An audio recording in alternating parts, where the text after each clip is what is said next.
बंगालमध्ये भाजपला मोठ्या प्रमाणात यश प्राप्त झाल्यानंतर ठाण्यातील मध्यवर्ती कार्यालय भाजपचं या ठिकाणी आता जल्लोषाला सुरुवात झालेली आहे।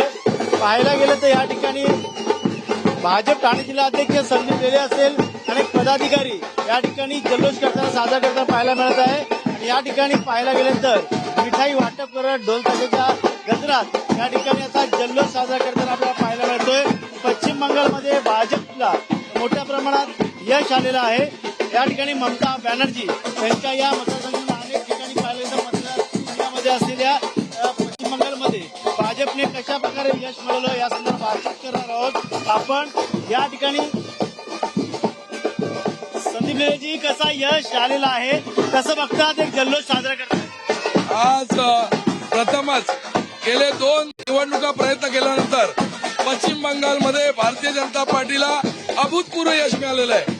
खरं सांगायचं तर भारतीय जनता पार्टी आणि त्याच्यापूर्वी भारतीय जनसंघ या भारतीय जनसंघाचे पहिले अध्यक्ष हे पश्चिम बंगालमधून श्यामाप्रसाद मुखर्जी होते आणि त्यांचा काश्मीरमध्ये संशयास्पद मृत्यू झाला होता। मला असं वाटतं की पश्चिम बंगालमध्ये आज भारतीय जनता पार्टीचा विजय ही श्यामाप्रसाद मुखर्जी यांना खऱ्या अर्थाने विजयी सलामी आहे, श्रद्धांजली आहे। अनेक ठिकाणी देखील पाहायला गेलं तर जी ताकद लावण्यात आली होती, स्वतः मोदी असतील, पंतप्रधान अमित शहा या ठिकाणी गेले होते। आता संजय राऊतांचं म्हणणं की ते तळ टाकून होतं। हे बघा, काही असो, काँग्रेस देखील 60 वर्ष देशात राज्य करत होती, परंतु त्यांना हे जमलं नाही। मोदी शहानी मेहनतीने केलं। आपण आज मीडिया बघत असाल तर तुमच्या लक्षात येईल की प्रत्येक अँकर आहे, प्रत्येक विश्लेषक आहे, तो हे कबूल करतोय की जी मेहनत भारतीय जनता पार्टीचे नेते अमित शहा, मोदी व राष्ट्रीय नेतृत्व घेतं ती मेहनत इतर पक्षाचे नेते घेत नाहीत। आणि पश्चिम बंगालमध्ये भारतीय जनता पार्टीला 40% मतं यापूर्वी मिळाली होती, यावेळेला विजय झालेला आहे। आणि पूर्ण भारतामध्ये देखील आपण तामिळनाडूला पाहिलं असेल, काँग्रेस प्रणित आघाडीला भारताच्या लोकांनी नाकारलेलं आहे आणि हिंदुत्ववादी आणि भारतीय विचारसरणीला भारताचे लोक आता स्वीकारत चाललेले आहेत। गुलामीची मानसिकता नष्ट होत चाललेली आहे।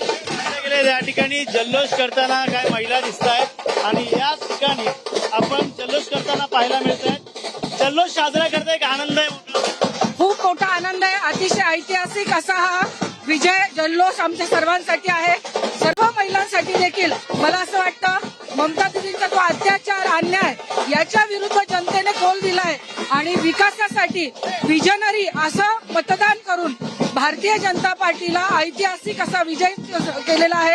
त्यासाठी आम्ही सर्व भारतीय जनता पार्टीचे आभार मानतो, आदरणीय पंतप्रधान नरेंद्र मोदीजी यांचे, आणि सर्वजण अत्यंत खुश आहेत। बॅनर्जीला हरवणं सोपं नव्हतं, मात्र त्या ठिकाणी यश प्राप्त अतिशय सोपं नव्हतं असं आपण नाही म्हणू शकत, कारण की भारतीय जनता पार्टी हा विचारधारेवर चालणारा असा पक्ष आहे, विकासावर चालणारा असा पक्ष आहे। आणि मला असं वाटतं तरुण वर्ग, महिला वर्ग यांनी विकासाला आणि विचाराला प्राधान्य देत भारतीय जनता पार्टीचा ऐतिहासिक असा विजय घडवून आणलेला आहे। या ठिकाणी पाहू शकतो जल्लोषामध्ये अनेक लोक जल्लोष साजरा करतात। हा खूप आनंद आहे। बंगालमध्ये दीदी गेली आणि मोदीजींचं सरकार आलेलं आहे, याच्यासाठी भारतीय जनता पार्टीतर्फे आज ठाण्यामध्ये जल्लोष करण्यात येत आहे। जल्लोष पाहायला मिळतो आपल्याला, काय आनंद साजरा होतो? मोठा एकदम बोलता देशामधला मोठा आनंद साजरा आम्ही करत आहे का? हा मोठा विजय साजरा करत आहे। नक्कीच आनंद, अभूतपूर्व विजय आहे। 15 वर्षानंतर भारतीय जनता पार्टीचं सरकार आलेलं आहे। या ठिकाणी आम्हाला सगळ्या कार्यकर्त्यांना मनापासून आनंद झालेला आहे आणि आम्ही विजय जल्लोष ठाण्यामध्ये साजरा करत आहोत। नक्कीच विजय जल्लोष साजरा करतायत असं देखील त्यांचं म्हणणं आहे। त्यामुळे नक्कीच ठाण्यामध्ये पश्चिम बंगालच्या यश पाहून या ठिकाणी जल्लोष करताना आपल्याला ठाणेकर आणि या ठिकाणी भाजप पक्ष पाहायला मिळतो।